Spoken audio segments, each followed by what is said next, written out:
మళ్ళీ నిరూపణ అయ్యింది. కానీ లీడర్ ఆఫ్ అపోజిషన్గా రాహుల్ గాంధీ గారు అక్కడికి వెళ్ళాలని అనుకుంటే దాన్ని అడ్డుకోవడం సబబేనా? ఇక ప్రజాస్వామ్యం ఎక్కడుంది? డెమోక్రసీ ఎక్కడుంది?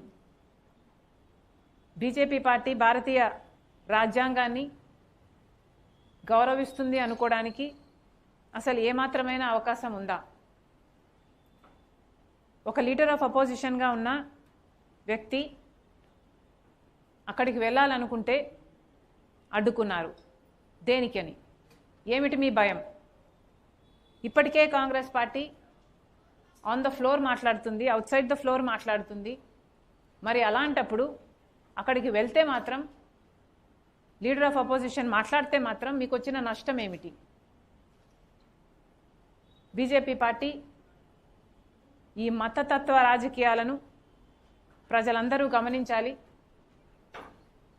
బీజేపీని పాతిపెట్టే రోజు త్వరగా రావాలని కోరుకుంటున్నాం. ఇక రాష్ట్రంలో కాంగ్రెస్ పార్టీ ఈ చర్యను సీరియస్గా ఖండిస్తుంది. లీడర్ ఆఫ్ అపోజిషన్గా ఉండి రాహుల్ గాంధీ గారిని అడ్డుకోవడం కాంగ్రెస్ పార్టీ చాలా సీరియస్గా